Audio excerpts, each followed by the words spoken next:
Jesús vive y sus misericordias son para siempre. Y Él reina.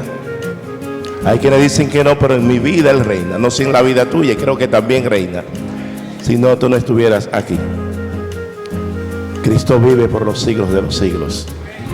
Y porque Él vive, nosotros también vivimos. Quiero saludar a cada uno de ustedes en este precioso amor, en el amor de Jesucristo. Y que la paz del Señor, que sobrepasa toda circunstancia y todo entendimiento, esté en tu hermoso corazón. ¿Sabes que tu corazón nunca se va a detener siempre que Cristo esté reinando en tu vida? Dice el Señor: hijo mío, dame hoy tu corazón, porque de Él mana la vida. Y Él quiere estar en el centro de tu vida. Y Él quiere mantener esa máquina todo el tiempo funcionando, porque Él puso eternidad en el corazón de nosotros los seres humanos. En otra palabra, para que esa máquina nunca se detuviera. Si hay una cosa linda en esta tierra, se llama el usted hablar con Dios. Y usted buscar la presencia del Señor en todo lo que usted hace. Yo recuerdo cuando veía de la iglesia que yo pertenezco, al hermano Disparder que pone los brazos del Señor, yo estando un niño así, a mi padre presentando a los niños. Yo no sabía que yo iba a presentar niños, pero Dios tiene todo en control, tiene todo en sus manos. Yo le doy gracias al Señor porque me ha instruido en este camino. Le doy gracias al Señor porque me ha escogido desde antes de la fundación de este mundo. Creo que es un privilegio cuando Dios te escoge. Hermano, David entendía lo que es usted ser escogido. Y David, no sé si usted sabe lo que es la espora. ¿Usted entiende ese término? Imagínense que la partícula que componen, todas esas moléculas que componen ese cuerpo del polvo, cuando usted usa los polvos, polvo, el talco ese, o el talco, una partícula pequeñita que hay que buscar un microscopio para poderla observar, eso es la espora. Y David se consideraba así, dijo: ¿qué es el hombre? Para que tú tengas de él memoria. ¿Qué es el hombre? Y dicen los teólogos que David se inspiró en el Señor cuando David había terminado de vencer a Goliat. Y se inspiró y escribió ese salmo, el Salmo 8. Y comenzó, cada vez que él hacía una de sus hazañas, sea tan negativa o positiva, David se inspiraba y comenzaba a escribir. Si le fallaba a Dios, comenzaba a escribir y comenzaba a pedir penitencia, a pedir perdón. Cuando estaba débil, comenzaba a escribir y decía: recuérdate, mi Dios, que yo soy polvo. Recuérdate que yo vengo de la arcilla. Recuérdate que yo vengo de la nada y que tú del nihilo me creaste, me hiciste, y que yo soy nada sin ti. Recuerda eso. Recuérdate, iglesia, que hay que hablarle claro al Señor. ¿Qué hablaba el Señor el domingo pasado por medio de los labios de mi hermano? Que debemos ser sinceros. Un hombre sincero es un hombre franco, un hombre honesto. Cuando tú vienes delante de Dios con esa actitud, como dicen los blancos, with that attitude, inmediatamente el Señor dice: yo estoy para este joven, yo estoy para esta joven, yo estoy para esta mujer, yo estoy para este hombre, aún yo estoy para este adolescente, yo estoy para él. Hoy es su día, porque he visto en ese hombre y en esa mujer que hay sinceridad. Búscame el libro de Apocalipsis. El libro de Apocalipsis es un libro muy enigmático, un libro donde nadie quiere entrar por ahí, porque ese libro es un libro en el cual tiene tantos símbolos y tiene tantas cosas que tú muchas veces dices: bueno, y esto no es una película de Hollywood, esto es una realidad. Y Apocalipsis capítulo 3 y el verso 14, vamos a leer, no me voy a hablar de 3 versículos de ese capítulo. ¿Qué estamos hablando acerca del mensaje a quién? A las 7 iglesias. Mensaje a las 7 iglesias. Y es la disertación número 22, me parece, que vamos a dar en el mensaje de las 7 iglesias. Tanta comida, tanto alimento. Si fuera sastre, tanta tela para uno cortar. O modista, tanta tela para uno formar. Mi madre hacía eso, unos trajes tan hermosos. Y yo la observaba que tenía su tijera. Y todavía a quien le pusiera la mano esa tijera, porque esa tijera era la de ella cortar esos trajes que ella se inspiraba haciéndolo. Y dice así la palabra. Escribe el ángel de la iglesia en la Odisea: he aquí el amén, el testigo fiel y verdadero, el principio de la creación de Dios dice esto. Entra una vez en materia. Tiene una macabra posición esta iglesia, como dice William Barclay, de que no tiene nada que ver. Dice: yo conozco tus obras, que ni eres frío ni caliente, ojalá fuere frío o caliente. Pero por cuanto eres tibio y no frío ni caliente, te vomitaré de mi boca.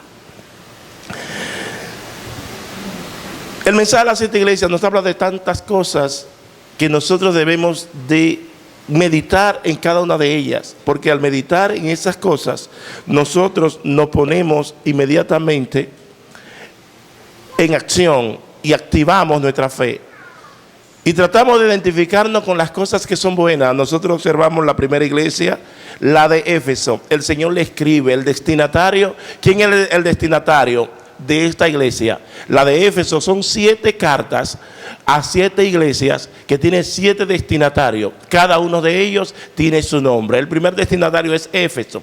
El remitente es quien remite, quien escribe. ¿Quién escribe? Escribe Juan. Pero ¿quién remite? Dicta Jesús.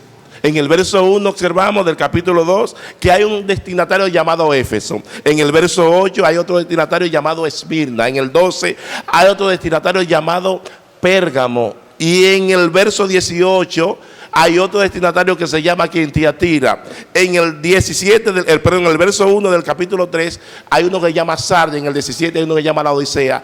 Y en el 14 observamos del capítulo 3 hay otro destinatario llamado la Odisea. Cada uno de ellos nos representa el estado de cada ministro, de cada creyente, de cada iglesia, la posición muchas veces histórica de cómo ha estado la iglesia en estos tiempos y en los tiempos pasados.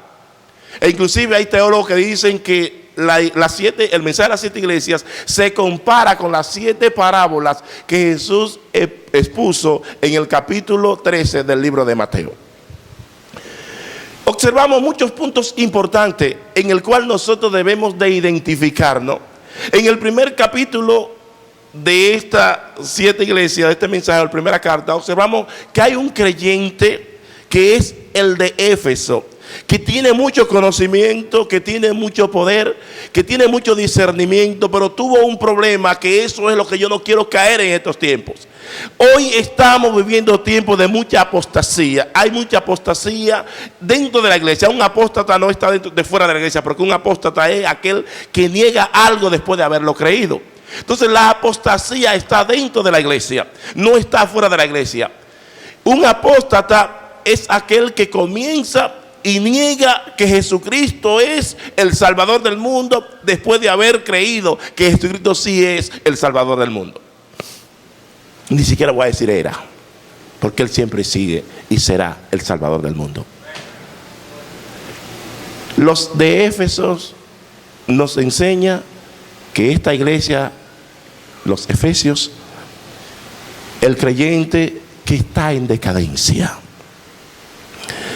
al concentrarse tanto en las circunstancias que le rodean, se desconcentra en aquel que tiene que concentrarse. Es como aquel que tiene tanto problema y solamente se concentra en los problemas y no se concentra en resolver los problemas. El que se concentra en los problemas siempre va a estar nadando, si es que puede nadar, y llega en el momento en que va a asfixiarse, porque los problemas lo van a destruir. La iglesia de Esmirna representa al cristiano que está siendo perseguido, la iglesia sufriente. Pero la iglesia de Pérgamo representa a la iglesia que se acomoda, el creyente, el ministro que está siendo acomodado, que se acomoda y busca mucha opulencia, busca mucho dinero y busca muchos bienes materiales. La de Tiatira está representando al creyente que se cansa de ayunar, que se cansa de sacrificar y cree que eso es una indulgencia, en otra palabra, que tiene derecho para pecar. Bueno, yo voy a pecar ahora, y como yo voy a pecar, yo ahora he hecho que yo cuánto Padre Nuestro, que yo cuánto Ave María, o he hecho como si yo cuánto ayuno nosotros en el argot evangélico. Y después yo tengo licencia para dar pecosones, para dar galletas, para adulterar, para fornicar y para hacer de todo. Tengo para decirte que eso no es así. Lo de Sardes se compara con parábola que dice el tesoro escondido, lo que escapa, en el canto del gallo. Está representando al creyente, a la iglesia que se cree que tiene mucho poder, que tiene mucha fuerza, que tiene mucho conocimiento, que tiene mucha vida, pero está muerto. Ahora, esta iglesia, la de la Odisea, era una ciudad bastante opulenta, bastante comercial. Fue una ciudad que fue construida por un rey llamado Antíoco II, y su esposa se llamaba Laodicea. Y en honor a esa mujer, por el amor que le tenía a esa mujer, le puso ese nombre a esa ciudad llamada Laodicea. Esa ciudad tenía mucho conocimiento, era una ciudad que tenía universidades de medicinas, en la cual se especializaban en la construcción del colirio y en la construcción de un medicamento llamado un bálsamo para el problema del oído y de la vista. Era una ciudad que estaba en medio de una llamada Heriápolis, que tenía lo que se llama mucho, es decir, unas fuentes de aguas térmicas. Las aguas térmicas son aquellas que tienen un nivel de grado por encima de lo que está alrededor de unos 5 grados por ahí. Son aguas minerales que muchas veces se usan para medicinas. Pero estaba también en medio de otra ciudad llamada Colosa.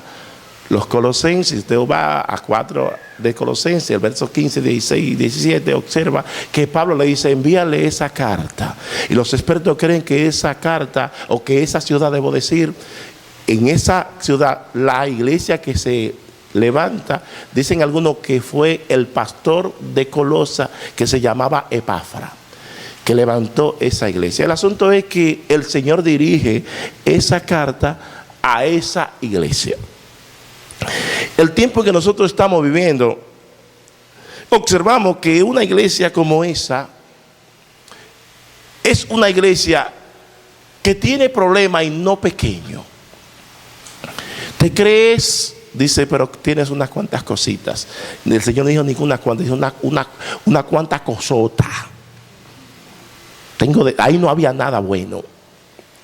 ¿Sabe que hay creyentes, lamentablemente, decir que no tiene nada de virtud? Ni aún lo que tiene de Cristo le da tanta poca importancia a Jesús, que no tiene nada de bueno. Observe lo que dice el verso 14. Para aquellos que les gustan hablar mucha mentira, 3 puntos importantes. Dice, escribe el ángel de la iglesia, la Odisea, he aquí el amén, número 1. El testigo fiel, número 2, y verdadero. Y el principio de la creación dice esto, o la creación de Dios dice esto. El amén. Jesucristo en el Sermón del Monte le dijo a los que estaban escuchando en esa escadra, en esa condensación, que él condensó lo que es el mensaje del reino de Dios en 3 capítulos, 5, 6 y 7 de Mateo.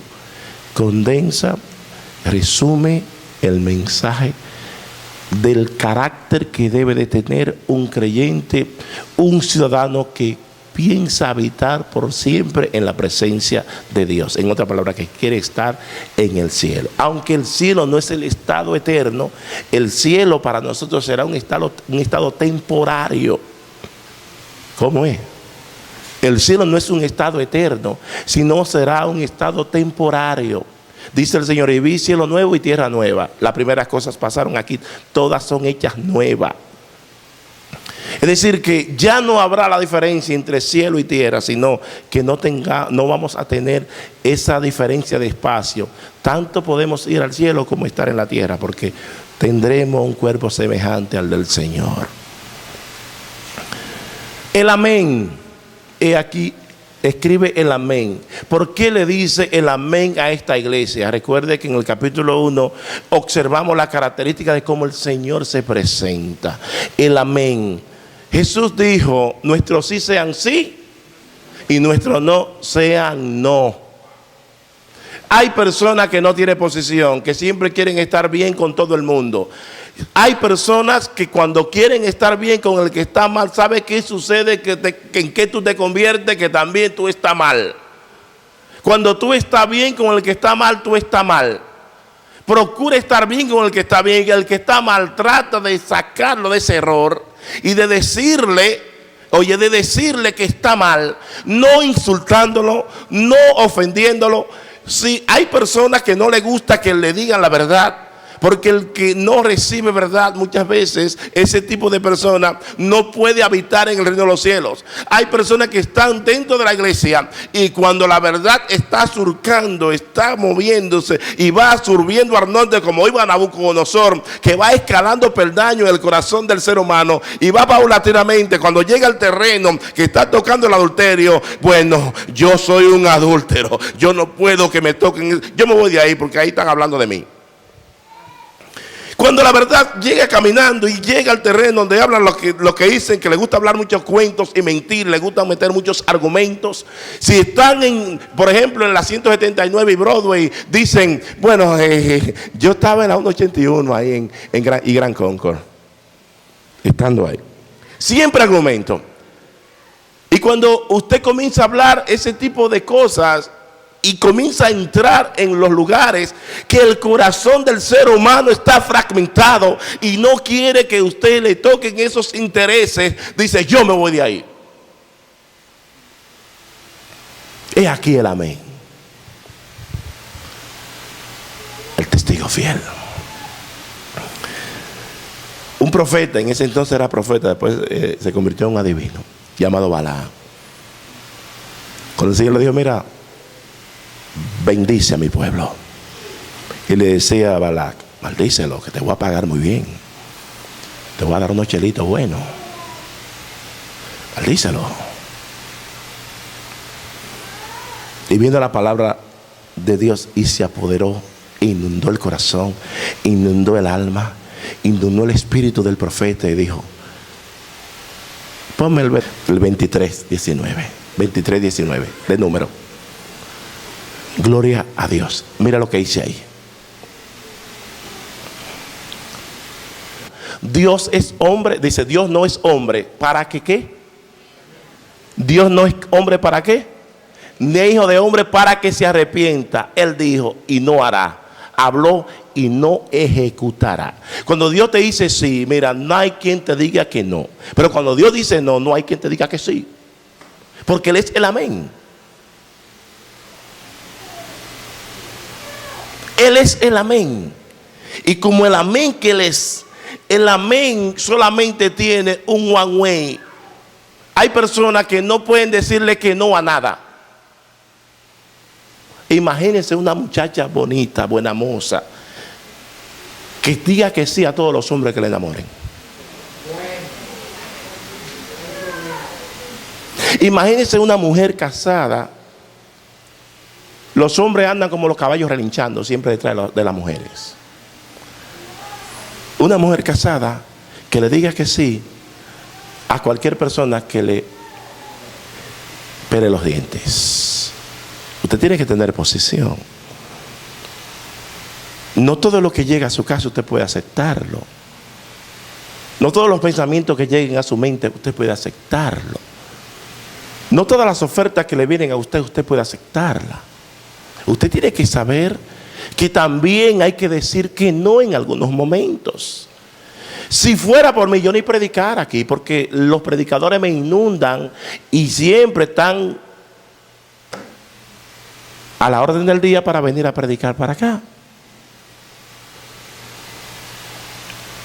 Casi toda la semana recibo 3, 4, 5, 6 llamadas de personas que quieren venir a predicar a esta iglesia. Yo no puedo vivir como los mercenarios que viven rentando. Los mercenarios son aquellos que se rentan para que lo lleven a pelear a favor de algo. Hoy son asesinos a sueldo. Yo tengo que tener la responsabilidad de guiar este remanente por la doctrina del amén. La doctrina del sí, del amén, de la verdad. Hay que decirle que sí a las cosas buenas, pero hay que decirle que no a las cosas malas. Es importante entender muchos puntos para que usted pueda decir que sí cuando tenga que decir que sí, decir que no cuando tenga que decir que no. Hay problemas, hay conflictos muchas veces que usted observa. No sea muy ligero en decir que no, ni sea muy ligero en decir que sí. Mantente en stand-by, mantente ahí esperando hasta que tú entiendas y puedas llevar un juicio, puedas discernir. La palabra discernimiento, discernir, es sinónimo de enjuiciar con verdad.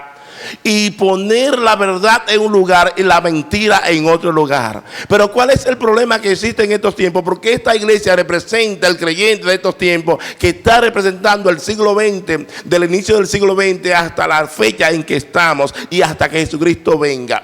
El creyente que es útil, la iglesia que esté esperando al Señor, fue la iglesia anterior, que va en paralelo juntamente con el creyente que de la iglesia de la Odisea, que está en paralelo también con lo que es la parábola de la red barredora. El reino de los cielos es semejante a una red que se lanza a la mar. La red es la palabra, la mar es el mundo y trae todo tipo de peces. Los peces somos nosotros, los seres humanos. Hoy día estamos observando como muchas personas vienen a la iglesia y sin procesar, sin estar limpio el pescado, quieren comérselo y quieren ponerlo a ministrar, y por ello hoy día fulanito tiene fama, fue cantante en el mundo, y como se convirtió hay que darle el púlpito porque él va a traer mucha gente. ¿Quién le dijo a usted que es el hombre que va a traer a la gente? Se llama el Espíritu Santo.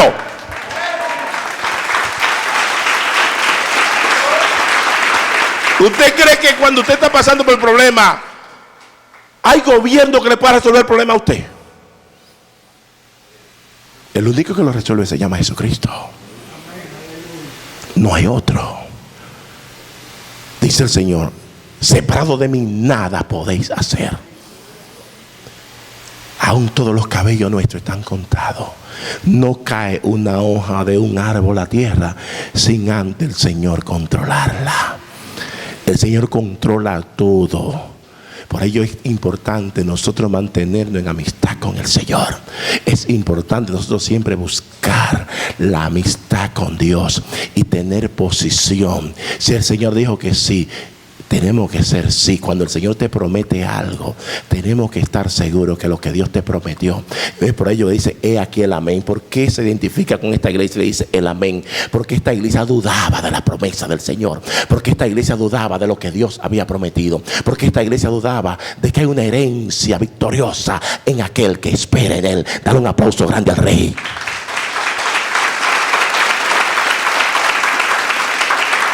Un punto importante que Pablo, cuando le escribe a los Corintios, también le dice lo siguiente en su segunda carta, en el capítulo 1, el verso 17 en adelante. Le dice unos puntos que es digno de notar, porque nosotros debemos de estar confiados en el amén. Por ello usted tiene que estar claro. A veces se levanta una gente y dice un disparate desde aquí, que todo a veces, no voy a excluir, hablamos hasta algunos disparaticos. A veces hablamos de algunos puntos gramaticales que contradecimos en algunos puntos. Y usted dice amén, sin saber ni siquiera cómo usted se llama. Yes, yo hablo inglés. Ok, llega la mujer. What are your name? Y ya como ya conoce, María. Ah, María, no hay problema. María, have you practiced any time the Proditus? Or have you been a Proditus before? Yeah.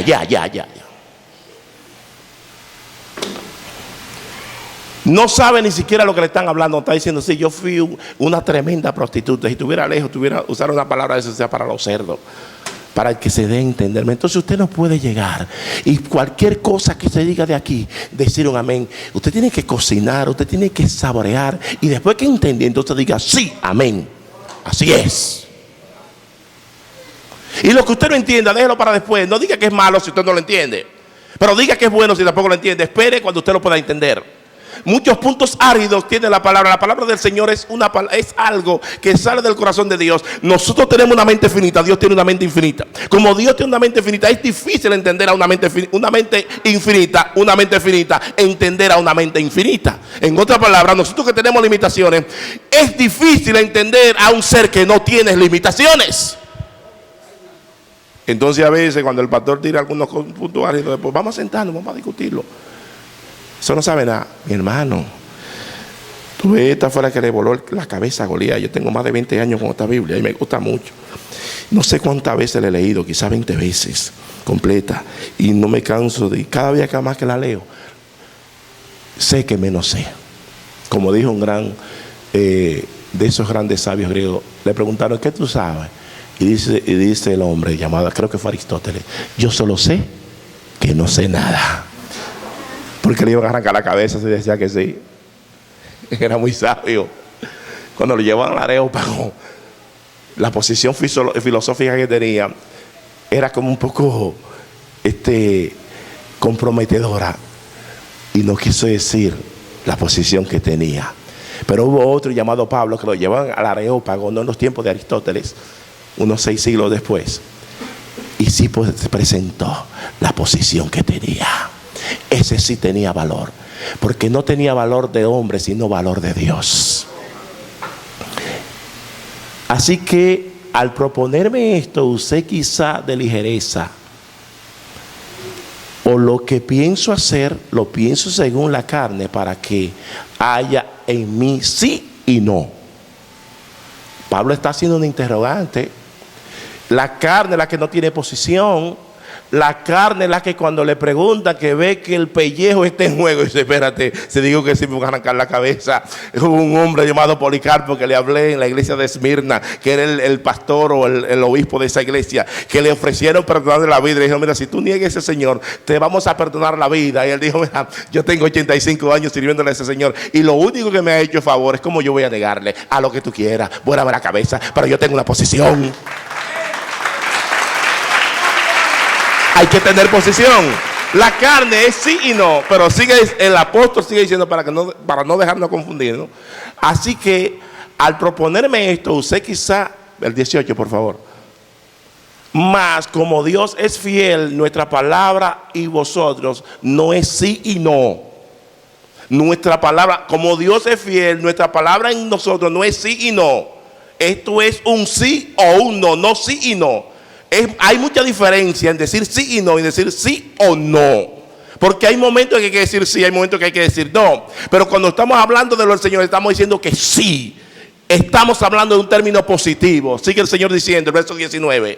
Porque el Hijo de Dios, Jesucristo, que entre vosotros ha sido predicado por nosotros, por mí, Silvano y Timoteo, no ha sido sí y no, mas ha sido sí en él. Cuando tú dices amén, está diciendo así es. Sí. Y mira si el Señor sigue hablando. El verso 20 dice, porque todas las promesas de Dios son en él sí. ¿Y en él qué? ¿Cómo es? Entonces, ¿por qué yo voy a decirle que no a la promesa del Señor?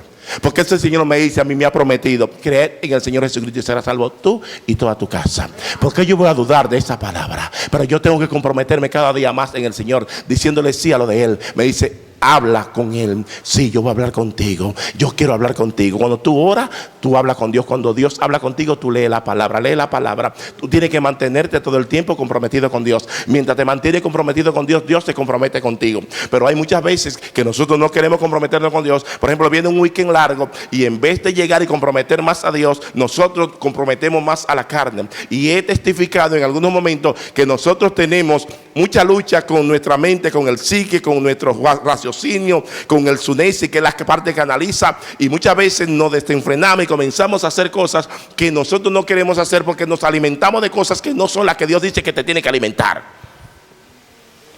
Un joven que le está sirviendo al Señor no tiene cómo desahogarse en su coito, en las cosas sexuales. No está casado y está ahí con lucha. No son flechas con lanza, son misiles y bazooka que apean helicópteros y aviones. Yo me quiero deleitar hoy en el fin de semana. Yo me voy a ir para la playa, porque tú sabes, en la playa hay que enganchar la Biblia, hay que andar como los pachá, con el pecho afuera, y anda como el chinazo. Te lo dije yo, el chinazo. A la hora de dormir, Victoria Secret, y lo dental, tanca para allí. Pastor, no puedo dormir. Pero ¿cómo va a poder dormir? ¿Cómo va a poder dormir? que tú andas, que te enganchas en cualquier palo. Eso fue lo que comiste.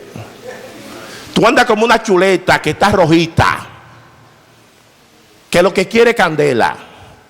Es más, tú andas como un cable de esos de 220. ¡Cha! ¡Cha! Como una ametralladora. ¡Pa, pa, pa, pa, pa, pa, pa! Mi hermano, vamos a ser serios.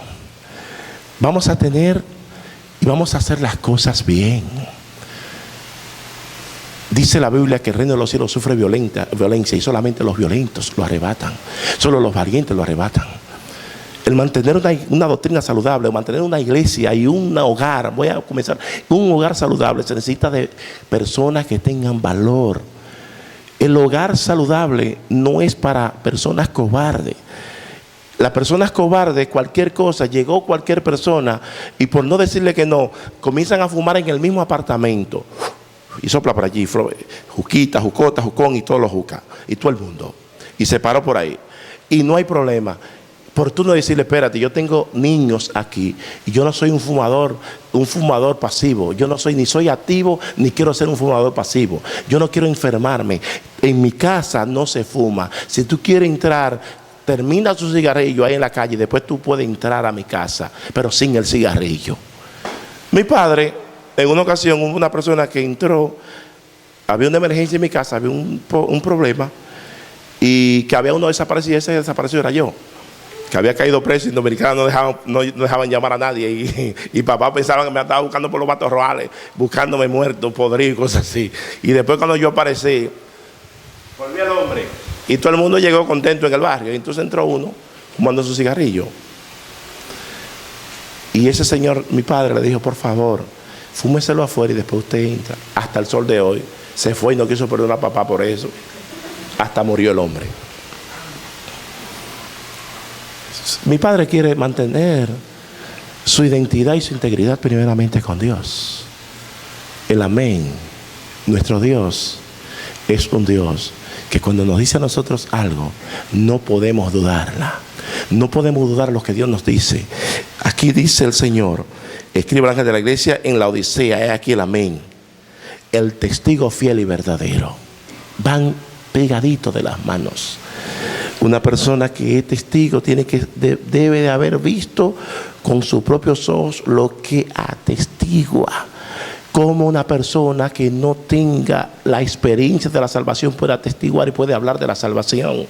Número 2, debe ser honesto y sincero y decir exactamente lo que vio. Y número 3, debe tener habilidad de proyectar confianza, de modo que el que le escuche le crea. ¿Y quién usted cree que reúne más condiciones de ser testigo fiel que Jesucristo? ¿Quién usted cree que reúne más condiciones que Jesucristo de ser el testigo fiel? Cuando el faraón recibió a José que le interpretara los famosos sueños, que vio 7 vacas gordas y 7 vacas flacas, y después vio 7 espigas llenas de manojo, llenas de fruto, y 7 lánguidas como ya ustedes saben, como un somalí. Llamó a José y José le interpreta el sueño.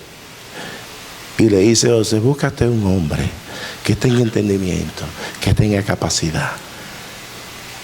Que tenga capacidad administrativa. Y dice el faraón que no era bobo. ¿Y quién más que tú? ¿Y quién más que tú? Entonces, ¿quién más como el Señor? Si Él es el único que ha dado el testimonio de lo que es ser un testigo fiel. Si Él es el único que da testimonio de lo que Apocalipsis, creo que el 19 dice que Él es el testigo fiel. En el verso 11 dice, y vi a un caballo blanco, a un hombre, y dice, y vi al Hijo del Hombre montado en un caballo blanco. Dice que con justicia juzga y pelea. Oye, con justicia juzga y pelea. Y le llaman el testigo fiel. A veces hay testigos que no son fieles. Una persona que no ve algo, no puede testificar. Ustedes, yo le puse el ejemplo, en una ocasión le puse el ejemplo de cuando se está investigando y acumulando evidencia para llevar un juicio justo. La acumulación de evidencia a nosotros nos da la capacidad de hacer un juicio justo. Jesucristo, no hay uno como Él. Jesucristo, Él testificó de lo que se llama ser el Hijo de Dios.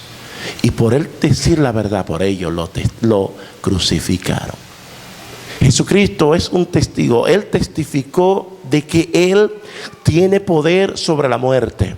Él le mostró como un preludio y le dijo a Lázaro, sal. Testificó de que Él era la resurrección y la vida. No es que estamos hablando de teoría. Lázaro, come on. Testificó de que Él tenía poder sobre los vientos. Le dijo al viento, enmudece, y enmudeció.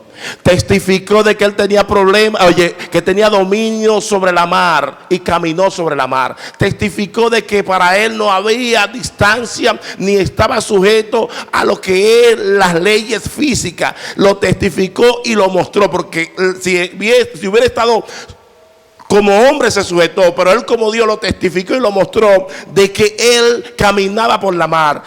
Testificó de modo tal que cuando fueron a tomarle preso, dijeron los guardias que estaban en el templo, jamás hombre alguno ha hablado como este hombre.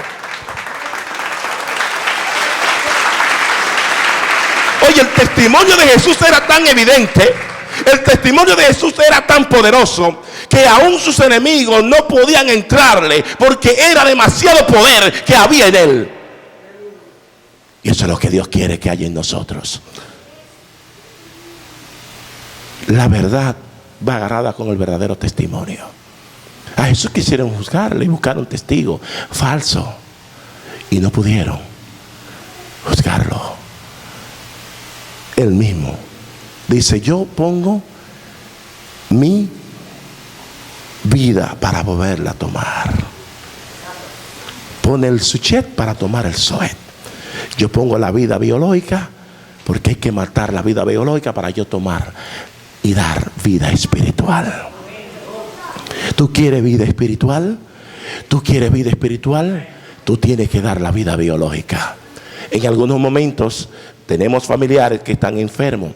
Es importante, sí, orar por ellos para que Dios los sane, pero si Dios no quiere sanarlo, asegúrale el alma, Señor. Clávale el alma como ancla de salvación, asegúrala. No lo deje. No permita que abra sus ojos en el infierno y que esté en esa antesala para luego ser echado al lago de fuego, donde Satanás y sus demonios serán como los perdidos. Ahí no serán ellos los supervisores, ellos serán como los perdidos en el lago de fuego. Ahora en el infierno ellos son supuestamente los jefes, pero en el lago de fuego ellos van a ser igualitos que los perdidos, sin nada de poder. Y le dirán, pero ven acá, elemento, y tú no eras aquel que cogía a las naciones y la atormentaba y la ponía como guiñapo, y tú también aquí. Pero aquí está todo el mundo y aquí no hay receso para los presos. ¿Y ustedes creen que yo me voy a jugar con eso? No, mi hermano. Dice el Señor, yo quiero llegar cojo, manco, tuerto, como sea, arriba de los cielos. Yo quiero llegar seguro. Si tú miras mucho para los lados, trata de ponerte un cabello. Y si tú tienes que andar con 2 gollejos de China en la cabeza, en los ojos, para no mirar mucho para los lados y con 2 hoyitos nada más para adelante, póntelo. Pastor, que esto sí, pero que uno no va a matar a la gente porque estamos en el mundo. Y el Señor dijo, no ruego por el mundo, sino ruego por aquellos que están en el mundo para que lo libre del mundo. No te ruego para que lo saque, para que lo mate, sino para que lo cuide del mundo. Eso no fue Jehová, no, el Señor Jesucristo no oró para que nos matara, sino para que nos cuidara. Entonces tenemos que estar claros en esto. Hablamos del testigo fiel. Jesucristo es el único que tiene las condiciones. Entonces después habla otro punto importante, que Él es el principio de ¿qué? De la creación. Cuando dice de principio, el Señor nos está hablando de que nosotros somos en Él, que Él es el primero creado, como enseñan los mormones, los testigos de Jehová y otras religiones por ahí, porque toman literalmente esos puntos. Cuando el Señor emplea la palabra, es importante muchas veces irse a los análisis literales y los análisis lingüísticos que posee la palabra y en el idioma en que fue escrita la palabra para nosotros poder entender la palabra. Utiliza un punto llamado arche o el arque, que es el primero o el primogénito. Cuando dice arque, no está hablando de el principio, y cuando dice proto, está hablando del primero. Ahí él no utiliza la palabra proto, por eso cuando él dice el primogénito, utiliza la palabra prototokos, de primogénito. Pero cuando dice, entonces cuando a María le pusieron, en la Edad Media le pusieron Theotokos, que era supuestamente la madre de Dios. Pero en este caso, Jesús es el principio, no el primero. Dice la Biblia que en el principio era el verbo. ¿El verbo era con quién? En el Juan 3, verso 1, en Juan 1, perdón, verso 1 al 3. El verbo era con Dios, más el verbo era Dios. Este era desde el principio. ¿Qué significa eso? Cuando hablamos del principio, no estamos hablando como Génesis 1:1, que dice que en el principio creó Dios los cielos y la tierra. Cuando dice Génesis 1, no está hablando del principio de lo que es el universo, de lo que es lo que nosotros podemos ver. Pero cuando hablamos del principio, en el capítulo 1, estamos hablando del principio de la eternidad. Estamos hablando del principio de la eternidad. Son dos cosas muy diferentes: principio del universo y principio de la eternidad. Jesucristo, de Él proceden todas las cosas. Mira lo que dice, lo voy a leer. Dice, ponme el verso 2. Dice, este era desde el principio con Dios. En otra palabra, que estaba juntamente con Dios. La preposición con significa que estaba junto con Dios. Y que en este caso Él puede testificar porque está hablando con Dios. Entonces dice, todas las cosas, estaba con Dios, perdón, todas las cosas por Él fueron hechas. Y sin Él nada de lo que ha sido hecho fue hecho. En otra palabra, sin Él nada de lo que existe puede existir.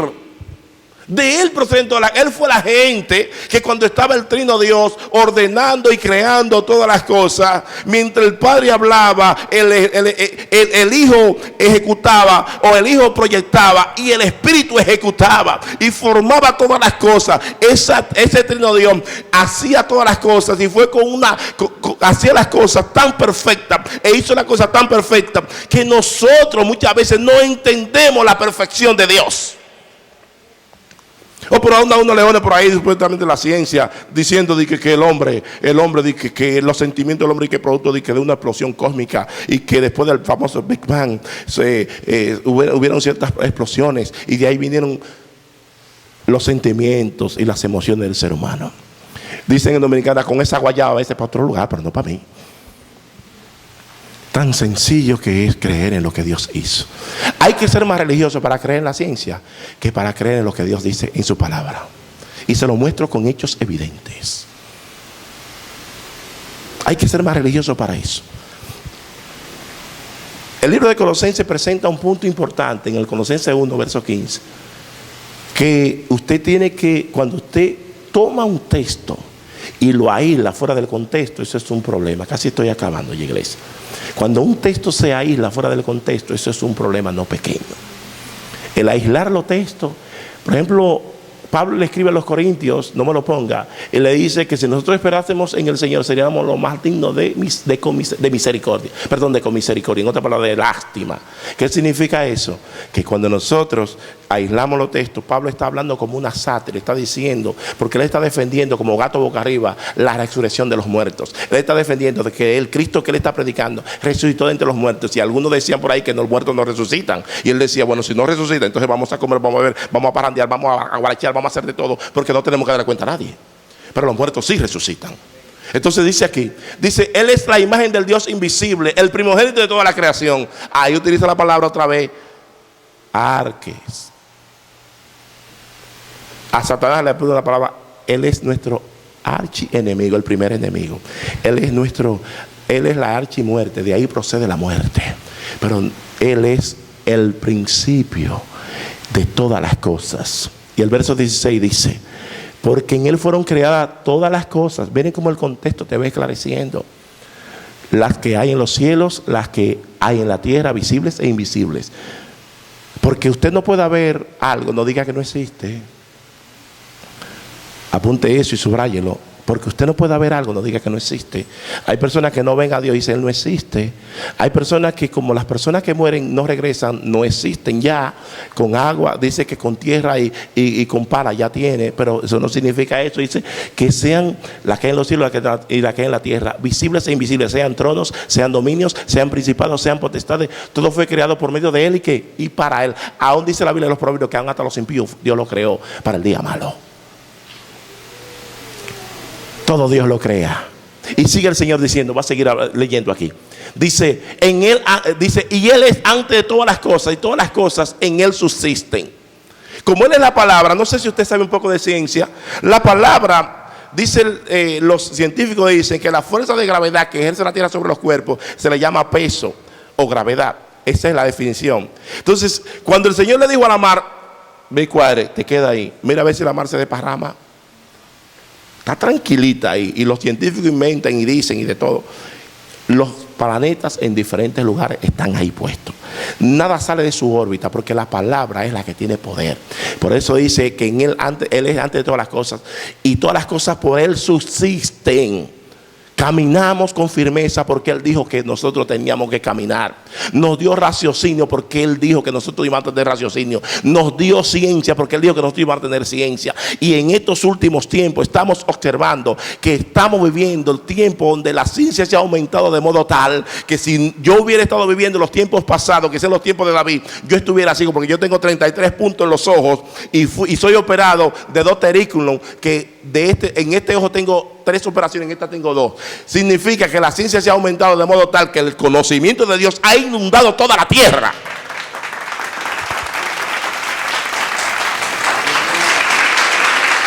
Dice que Él es la cabeza del cuerpo, que es la iglesia. El que es el principio, el primogénito de entre los muertos. Ahí se utiliza la palabra proto, de primero. Primogénito de los muertos. Busque otro que haya resucitado y no haya muerto, porque conocemos personas de estos tiempos que han resucitado, Dios le ha dado la vida, pero van a morir porque no tienen un cuerpo incorruptible. Lázaro fue resucitado y Lázaro murió otra vez. La Biblia registra de muchos que resucitaron, pero Jesucristo está sentado a la diestra del Dios Padre, esperando el día preciso que el papá le diga, arranca y busca tu casa, busca tu gente, arranca. Arranca. Y cuando le dé el mensaje que usted del rapto de la iglesia, y hablando en el contexto de las bodas, sabe que Jesucristo no dijo nada. Él como Dios, Él sabía el día que Él tenía que venir, pero Él como hombre no lo dijo. ¿Por qué usted cree? Era porque no sabía, Él sabía. Lo que pasa es que Jesucristo siempre se adapta al contexto cultural del tiempo en el cual Él está viviendo. Él se adaptó a ese contexto cultural. Por ello Él dijo, nadie sabe ni el día ni la hora, ni aun los ángeles lo saben, solamente mi Padre que está en los cielos. Porque en ese entonces el único que sabía a qué hora iba a buscar la novia, el novio, era el padre. El padre era el que le decía, ve y busca la novia hoy, que está todo preparado. Y como Jesucristo era el novio y es el novio, lo dijo dentro del contexto judeo-cristiano. Lo dijo dentro de ese contexto, y por ello Él no dijo ni el día ni la hora, porque el hijo no lo sabe conforme al contexto cultural, pero Él como Dios sí lo sabe. Si tú entendiste, déjalo para después. Y Él es la cabeza del cuerpo, que es la iglesia, el que es el principio de la primogénito de entre los muertos, para que en todo tenga la preeminencia. ¿Y cómo yo voy a dejar que porque sea fin de semana y que yo voy a poner a Jesucristo de que en la porra, en el paletero del carro? Si Él me dice que hay que tenerlo en todo en alto. Ya voy a concluir con este punto importante. Cuando nosotros hablamos de lo que es el verso 15 y 16 de este mismo capítulo, dice, yo conozco tus obras, que ni eres frío ni caliente. Ojalá fuese frío o caliente. Pero por cuanto eres tibio y no frío ni caliente, te vomitaré de mi boca. No hay problema más grande. No hay posición más grande que la indiferencia. Y hoy estamos viviendo en tiempos donde hay tanta indiferencia hacia lo que es Jesucristo, que la humanidad completa tiene una indiferencia donde cuando hablamos de Jesucristo, hay quienes dentro de la misma familia no niegan directamente a Jesús, pero no tienen una posición ni tienen otra. ¿Qué es lo que tú vomitas, iglesia? Si alguien ha vomitado aquí, yo creo que todo el mundo ha vomitado. Hasta el infante más pequeño de aquí tira para atrás también. Throwing out. Todo el mundo ha vomitado. El vomitar, cuando los músculos del estómago se contraen, al contraerse muchas veces causa dolor. ¿Verdad que le causa dolor? Todo el que vomita en algún momento, no es fácil el vomitar porque le causa dolor.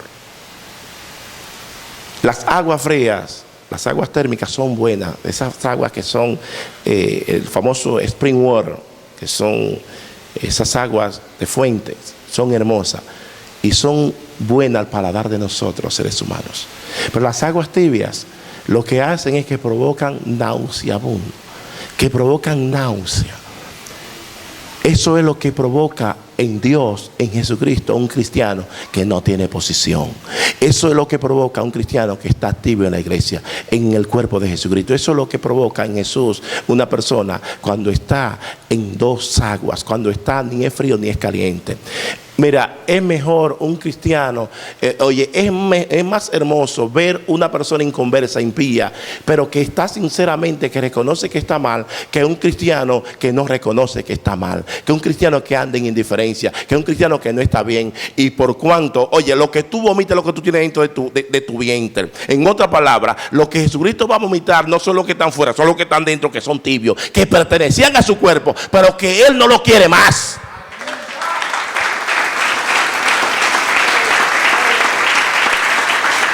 También hay que tener posición. Si no tenemos posición, estamos corriendo graves peligros. Yo no puedo pasarle paño tibio a lo que dice la Biblia. Yo tengo que decirle lo que es. Esta iglesia era una iglesia sin posición. Era una iglesia que en la segunda parte de este mensaje ustedes van a ver que tenía tanta opulencia, que tenía tanta capacidad económica, que tenía tanta capacidad intelectual, que esta iglesia le dijo a Jesús: sal fuera. Y Jesucristo dice: he aquí yo vengo pronto. Y yo toco, ábreme otra vez para yo entrar. Lo sacaron. Por eso lo va a dejar tu vida continuo. Ponte de pies, iglesia. Como dijo un hombre llamado Samuel: Ebenezer, hasta aquí. Dios vele, hasta aquí el Señor nos ayuda.